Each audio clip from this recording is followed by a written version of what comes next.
Well, we've been having a conversation around the principles and steps of recovery and the question of why would I do this? What does it look like to, as we move into principle 4, step 4, to take a searching, fearless moral inventory of ourselves? What does it look like to openly examine and confess my faults to myself, to God, and to someone I trust? Today, we're going to unpack the hard process, but worth it process of walking through lessons 7 through 11 in book 2 of Celebrate Recovery, of taking an honest and spiritual inventory. When we understand how we and where we get the power to carry this out, it gives us the oxygen to be able to carry this out so that we can walk and embrace this new healing path toward healing and growth in our life. Today, we're continuing the conversation of understanding and answering the question of the why, so that we have the oxygen to carry out the what of the recovery process as we move toward finding purpose in our pain, as we get honest about what's happened to us and what we have done to others as a result. Today, we're having a conversation around Principle 4, Step 4.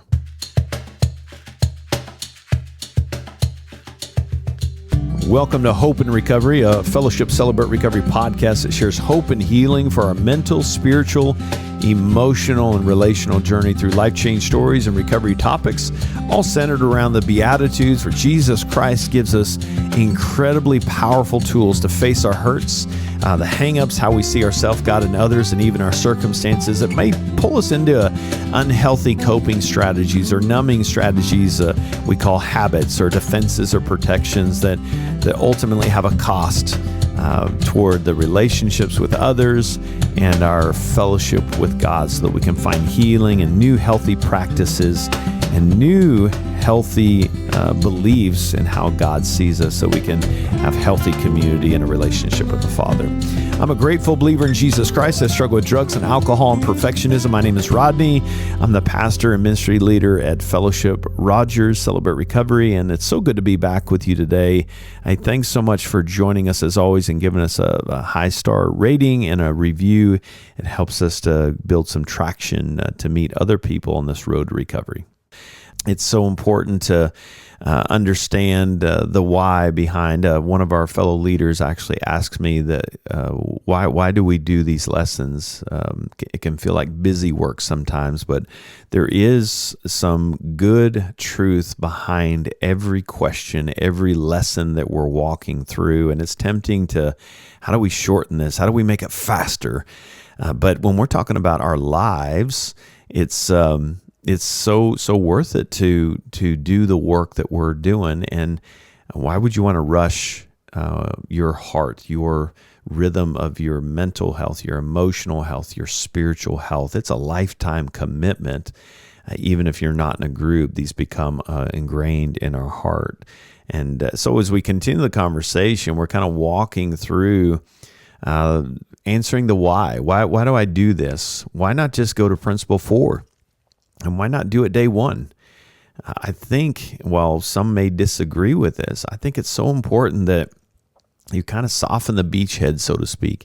I want to, when I'm going into this battlefield of dealing with the hurts, and by the way, it's not just my faults that we're confessing, it's the hurts, hangups, and habits that we are facing. In fact, we're rewriting that to read as such. But we're confessing, we're examining and confessing those things that were done to us, as well as the things that we've done others. As hurt people.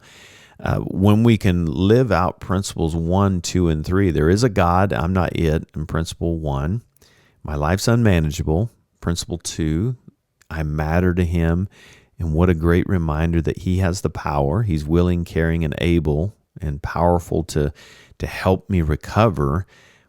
So then, because I know that, I can put my trust in Him and turn and take action to turn my life and my will over to His care, and daily trusting Him with my will so that I can experience healing, so that now God has prepared us to do what can be scary, it's hard work to address the hurts, hangups, and habits, the things that have been done to us, and the things that we've done to others. But so important as we seek Him in this space, so that we can walk in that newness of life the way Christ intended. So, principle 4: openly examine and confess my faults to myself, to God, and to someone I trust. And Jesus, I love the Beatitudes. As Jesus is saying, if you want to walk in blessedness, if you want to walk in blessing, happiness, now it's in spite of my circumstances. That blessedness comes from the Greek word makarios, which means blessedness in spite of my circumstances, not because of my circumstances. Just give me lots of money and make life easy and I'll be blessed. No, that's not what Jesus is saying. He's saying you can learn how to be blessed if you'll do these things in spite of the circumstances happening around you in this broken world. And so in this beatitude, through the principles of Celebrate Recovery, we're learning a principle that we're blessed when we're pure in heart. And when we have a pure heart, because otherwise it keeps us from living out the path that Christ has for us. And so step 4 is we made a searching and fearless moral inventory of ourselves. And again, of ourselves is understanding what has impacted ourself from the others, the hurt that has been caused by others, and what of the things of a moral inventory of myself, of what I've done to others, maybe as a result. Sometimes it's in that order, sometimes it's not. But because we live in a broken world, I've hurt you and you've probably hurt me. And that's just the way we in this world, it happens. But to learn how to not let that taint and stain our heart. We're trying to have that pure heart. And Lamentations 3:40 is the verse that goes with step 4. Let us examine our ways and test them, and let us return to the Lord. So in this step, principle 4, step 4, we're actually carrying out, it's in the book 2 of the Celebrate Recovery process. We call them step study groups. In book 1, we're stepping out of denial into God's grace. In book 2, now we're taking an honest and spiritual inventory, not to shame ourselves, but to understand ourselves and to give it to the one that we consciously chose to commit our life and will to in the prior step, because He has the power. And I trust you, Lord, and I'm going to give it to you. And so in this space, we're taking that searching and fearless moral inventory of ourselves. And what are we doing in this space? Well, we're facing the truth about ourselves. And that sounds like, well, duh. But sometimes, when we are in denial and we are trying to block out pain from our past, we're not living honest with ourselves. Step 4 requires an honest assessment of where I am, what's been done to me, an assessment of my own character, an assessment of my behaviors, of my own past choices, but also the past choices of other people toward me. And what's so important is we do the good and the bad. We talk about that often, is keeping it balanced, because even if you don't have 1-to-1, good to bad, the weight of the good will match up with the bad. And so I like the image of rocks and feathers. A brother of mine used this one time years ago, and I love the picture of this. If you have 1,000 pounds of rocks and 1,000 pounds of feathers, they're the same weight, but there may be more feathers than there are rocks. So sometimes those bad things can take one rock to a bunch of feathers, or vice versa. But we're not trying to do a 1-for-1. We're just trying to keep it balanced as a whole. So we're trying to assess the character of ourselves, our behaviors, the behaviors done to us, our past choices. And that's why we talk about my part. What do I need to own in this? That's where the protections and that kind of stuff, but our habits, defenses that we've developed through the years, is what are those past choices I've done? And then what's the damage and effect of the choices done to me? Because that can actually affect our choices, not to excuse it or to justify it, but to understand it. So we're in this step. You can see why it's so important that we take that searching, fearless, moral inventory of ourselves, to examine, to confess. And that word confess is just to say the same thing. That's the literal meaning in the Greek. And it's just a good understanding. God already knows what is true. He just wants us to come alongside him, because he knows, as that Lamentations, he wants us to return to him. And he knows that if we deny and we don't live in truth of what has happened to us and what we have happened to others, what we've done to others, then we can't walk in good fellowship with him. He said, let us return to the Lord, right? That's what we're trying to do. So that's that. Let us examine our ways and test them. Let us return to the Lord. So by embracing this truth of things done to me and done to others, we're hitting head on. We're confronting, we're having a healthy confrontation with our denial as we begin to take responsibility for our actions, responsibility for what has been done to us that we've tried to manage under our own power. You know, the things that happened to me in my abuse growing up were not my fault, but they did become my responsibility. So by acknowledging the things that happened to me, I'm taking responsibility on how I deal with that. I don't have to. I'm not designed, God, I'm going to give you all my stuff that I've done, but I'm going to hold on to the stuff that's done to me, and I'll deal with that because I know you only died for my sins. No, when we look at the cross, he died for the sin done to you as well as the sin you've done toward others.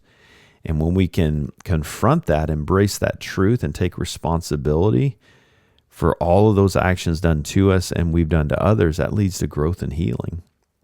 Isn't that a beautiful thing? So what we're doing then, because we face the truth, we're acknowledging those hurts, those hang-ups, those lies that we're believing. That's that damage and effect column, which we don't want to get too hung up in the two different columns. But we're trying to address the lies that we may be believing about ourselves, God, and others, and circumstances that may not line up with his word. And maybe as a result of what we're believing, take us into unhealthy habits and protections and defenses to own that. But what's the damage? What's the emotions that I feel in that space because of the things done to me? What's the damage and the effect of the things that I've done to others? So when we identify these specific areas in our life where we've been hurt and where we've hurt others, including those harmful habits and attitudes and behaviors, all that, God begins to do something new in us. And that's why we have several lessons attached to this principle and step in book 2, right? As we're taking an honest and spiritual inventory, we're first in lesson 7 addressing, hey, you got to have someone by your side. That's why we cover the sponsor lesson. I can't do this alone. I've got you, God, but I need another guy if I'm a guy. And ladies, you need another lady, a mentor to walk through this. And then we kind of get into the moral. This is where we're kind of confirming our commitments, making a plan. What am I going to do? We move into the inventory in lesson 9. So we're hitting 7, 8, and 9. And 9 is kind of getting into the chart and that columns I was just talking about. And then ultimately, we're getting into the meat of it with spiritual inventory part 1 and spiritual inventory part 2, which is really kind of peeling the layers of the onion, right? And it's like, man, that sounds like a blast. It's not easy. It's not fun, but it's so worth it. So in inventory part 1, spiritual inventory part 1, we're kind of tackling those relationships with others, our priorities in our life. Then we're beginning to kind of examine our attitude and ultimately our integrity. Spiritual integrity is knowing I can't face this on my own. So Romans 3:23, for all have sinned, that means all of us, and all fall short of the glory of God. That's in Romans 3:23. What we're doing when we acknowledge our hurts, hangups, and habits is we're recognizing that these areas allows us to bring them into the light and start addressing them with honesty and accountability. I don't have to live in darkness anymore, no matter what I've done, no matter what's been done to us, which can bring up shame and we hide. We can bring him to the light and we can begin to experience that healing. So what we're doing is in this process is, as we acknowledge those, we're identifying patterns and root causes. It's trying to understand what are the good reasons why I'm doing what I'm doing. So I love just kind of, as I think about my own inventory, as I connect with my sponsor, I'm looking for reoccurring patterns, reoccurring thoughts that I think, reoccurring actions and behaviors that I want to explore those underlying good reasons behind them. Not right reasons, but good reasons. Matthew 7:18 says, a good tree cannot bear bad fruit, and a bad tree cannot bear good fruit. We're trying to cleanse that pure heart. As Jesus said, blessed are we when we have a pure heart. So what an important step this is to help us understand why certain behaviors and attitudes do exist, allowing us to break those unhealthy cycles.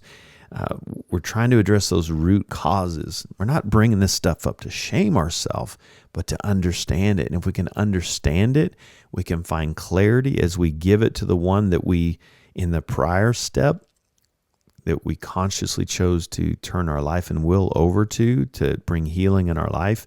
We're bringing it to him to understand that so that he can ultimately bring some new ways of healthy practices, healthy truths, as he brings healing to our hurt. So important. So take a super quick break right there. When we come back, we'll continue the conversation of the why and why are we doing this step 4 so that we can have oxygen to carry out the what. Stick with me. I'll be right back.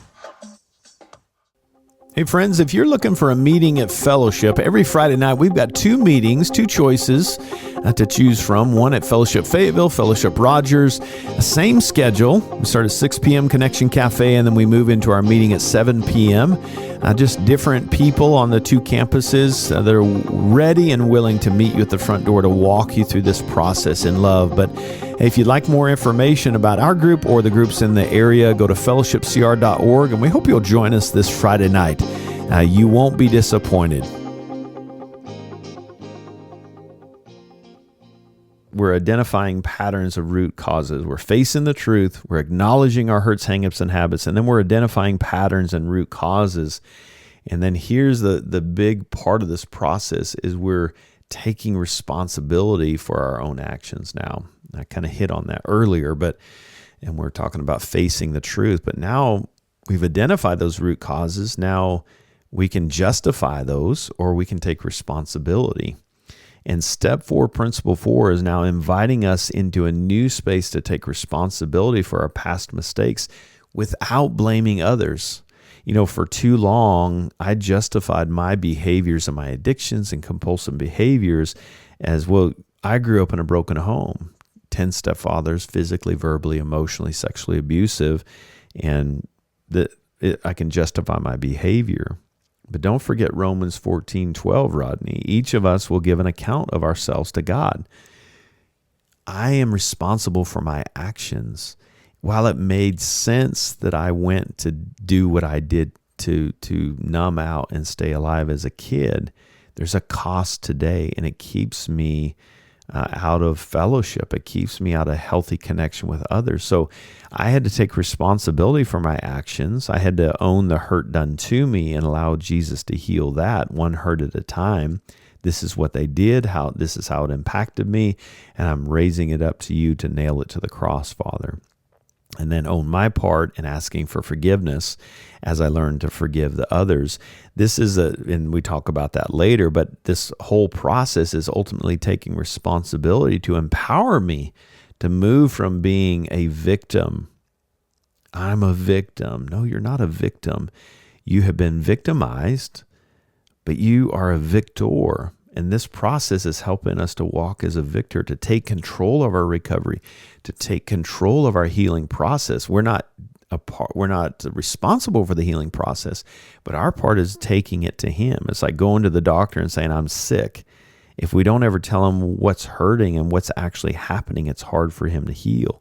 Jesus can heal without us saying this, but he knows the confessing is how we are wired. That's how he created us. To speak it out loud helps it to lose power, to invite the healing process. So we got to take responsibility, but then we got to forgive ourselves and others. Now, there is a process later in Principle 6 as we get into this down the road, but we're beginning the process to learn how to forgive ourselves. Part of that inventory process involves recognizing where I need to forgive. We'll deal with it later, but just recognizing it. Where do I need to forgive others? Where do I need to forgive myself of past hurts and failures? Colossians 3:13 says, "Bear with each other and forgive one another if any of you has a grievance against someone." So we're just in this process of just trying to identify, here's some people I'm going to have to make amends to later. These are some people I'm going to have to forgive, and I'm going to have to learn how to forgive myself. You may not be ready to do it now, but this is a process of getting us to that next step, the forgiveness process of giving and receiving that will ultimately free us from that bitterness, that guilt that I had to work through in my own recovery to create new space for something new and different, for peace and healing in our life. And so this is just the process of identifying that, and then ultimately invite God's grace in the healing process. And sometimes it takes time, but we can bring all these things that we found in doing this moral inventory and spiritual inventory part 1 and the spiritual inventory part 2, right? All these things that had us stuck. Because in part 2, we're kind of getting into our mind, our body, our family, and our church, the cost to us beings kind of hidden in this pain that's been done to us, or the pain that we've done to others through our shame. And so we're learning how to invite God's grace and healing into our life. And when we bring these findings to God, these things that have been revealed, we can ask him, Lord, would you heal this? Heal my heart as I give to you and nail to the cross what they did to me. Help me to learn through the process to forgive. Help me to heal the brokenness in my heart so I can make the necessary changes through your power, the work of grace. We have the will of grace to come and give us our salvation. Don't forget the work of grace, his power working through us, and that's what he's doing in this process. Psalm 51:10, create in me a clean heart, O God, and renew a right spirit within me. That's what we're doing to bring healing, a right spirit, a clean heart. And as we bring this inventory to God, he begins to, we learn how to allow him to begin transforming those broken areas of our life. What a beautiful process. Hard, but worth it. And when we got people around us, sponsors, an accountability team, and the Father, as we go to the meetings and we share and we work our process, trusting him and wait on him and our hope in him, he begins to transform the broken areas of our life. So in this process, and we'll talk more about this, we're beginning the process of continuing the conversation about inviting other people into that, to confess our sins to each other and pray for each other so that we can be healed. And there's a right time for this, and we'll talk more about that. But this is all getting us prepped. That's why Lesson 9 is kind of a cool worksheet just to organize our thoughts so that when we do sit down with that trusted person later, and we'll talk more about that in a future podcast, that this is where we begin to kind of release that and allow God to heal that, to release that burden, to release the secrets, to invite accountability. It opens that door for deeper healing and connection for us. And ultimately, the why behind step 4 is to embrace the process of ongoing growth. It's hard for me to grow and face tomorrow's sufferings because in this world, we will experience sufferings. If we don't deal with past sufferings, tomorrow's sufferings will bump into our past sufferings, and it makes it a little bit more unbearable. The inventory process is this ongoing process, and we'll talk about that more in future podcasts, but we're trying to kind of clean the basement up, right? If you imagine going down in your basement and you just open these rooms that have padlocks on them, if I can open one room at a time and take that padlock off and clean up that room, and then go to the next room and clean it up, what kind of value would that bring to your home? And that's exactly what's happening for our hearts in that space. One room at a time, we're cleaning that basement up. So this inventory process will help us to kind of deal with yesterday's struggles so that we have endurance and perseverance for today's and tomorrow's to help us grow in our recovery and our healing process. Philippians 3:13, but one thing I do, Paul says, forgetting what is behind and straining toward what is ahead. Let me be clear. He's not saying, act like that didn't happen. No, in order to forget what is behind, I have to acknowledge what is behind so I don't get stuck in the past, so that I can strain forward. But if I've got this baggage, this stained heart that's happened, it's going to keep me from walking in that fruit and freedom. So step 4 is not a principle 4. Step 4 is not a one-time event, but a continual process of self-reflection. We'll talk about that more later, but it's this process of growth that deepens my recovery. It strengthens my relationship with God. And by working this step, guys, we gain such incredible clarity about ourselves, about our story. Embracing our story is so smart, and it tells so much about ourselves. It gives us clarity on ourselves, our story, our past. It allows God to bring healing and transformation to our life. I don't know about you, but I don't, when I look back on my life, I don't like that I carried that baggage for so long. The enemy convinced me that it would be worse to bring it into the light. And the reality is, keeping it in the dark kept me in the dark. It's such a difficult step, but don't miss that it's worth it. It's a courageous step that leads us toward freedom and deeper recovery. And so if that enemy starts feeding lies into you, why would you want to do that? Why would you want to face the truth, to acknowledge those hurts, hangups, and habits? Why would you want to even focus on those patterns of root causes and take responsibility for your actions, to learn to ultimately forgive others and yourself, to invite God's grace and healing and share that with another person? Will they love you? Will they leave you? All those things the enemy lies to us. He tries to keep us from embracing the process and ongoing growth. And boy, that's dangerous. And it is hard. It is a lot of work. But when we know, principle 1, there is a God and I'm not it. When we know we matter to him and he has the power, and we've made that big choice to turn our life, to consciously and deliberately choose to turn our life and will over to his care and control, with God on our side, we can face those giants. I've got God. With God by my side, I can do this. When my knees begin to buckle as I move into step 4, principle 4, hey, I've got a powerful army of accountability and sponsor around me, and I've got God Almighty to carry me through, and that gives us the oxygen to carry that through. Well, what great oxygen from my heart, and I hope for yours as well, just understanding why we talk about sponsors and moral and go through that inventory chart and talk about spiritual inventory part 1 and part 2. If I understand the why, it gives me a little bit more clarity and a little bit more gumption to kind of carry out the what. And I hope that's been the case for you.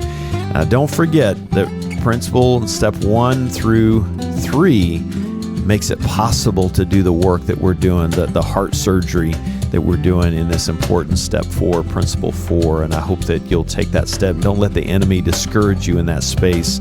He's trying to pull you away. Don't let him pull you from the ongoing healing and growth that we can experience when we get honest and take responsibility. Hey, I know some of you are struggling. Don't face it alone. Join us. Go to fellowshipcr.org. We hope to see you on a Friday night. And as always, thanks for joining me. I pray that you'll join me next time. Until then, God bless you.